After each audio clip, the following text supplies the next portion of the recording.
Brilliance Audio presents Alternate Side by Anna Quindlen, performed by Ellen Archer.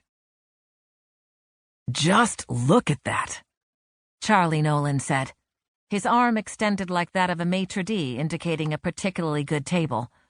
"Oh my God, stop," said Nora Nolan, looking through the narrow opening of the parking lot, at the end of which she could just glimpse the front bumper of their car. "It's beautiful, Bun," Charlie said. "Come on, you have to admit it's beautiful. Look at that." That's what Charlie did when he wanted to make sure you got his point. Turned words into sentences. Full stop. Some sweet deal. Big brass balls. The first night they'd met, almost 25 years ago, in the crowded bar in the village that was a vegan restaurant now. "You are great.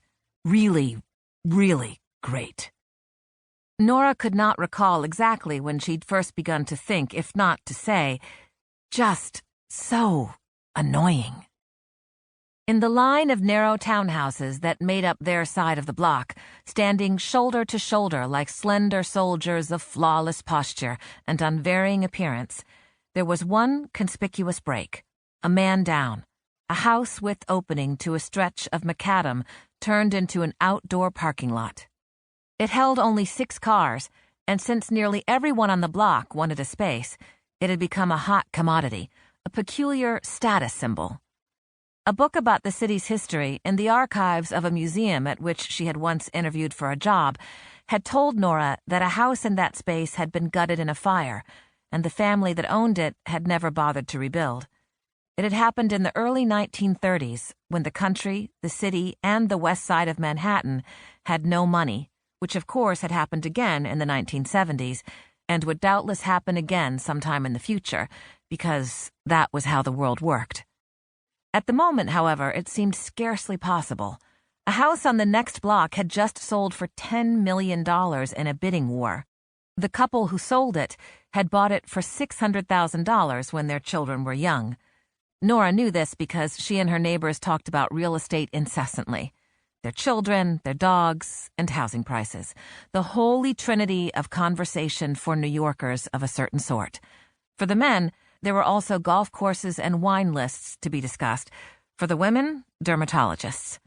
Remembering the playground conversations when her children were small, Nora realized that the name of the very best pediatrician had given way to the name of the very best plastic surgeon. A single block in the middle of what seemed like the most populous island on Earth, although it was not, a professor of geography had once told Nora. It was not even in the top 10. And it was like a small town. The people who owned houses on the block had watched one another's children grow up, seen one another's dogs go from puppy to infirmity to the crematorium at Hartsdale Pet Cemetery. They knew who redecorated when and who couldn't afford to. They all used the same handyman. "You live on that dead-end block?" someone had asked Nora at an art opening several years before. "One of my friends rented a place there for a year. He said it was like a cult." None of those who owned on the block cared about the renters. They came and went, with their sofa beds and mid-century modern knockoffs, their IKEA boxes at the curb. They were young, unmoored. They didn't hang Christmas wreaths or plant window boxes. The owners all did, and they stuck. From time to time, a real estate agent would troll the block, pushing his card through mail slots and scribbling notes about that odd empty parcel on the north side, to see who owned it and whether a new townhouse could be built there.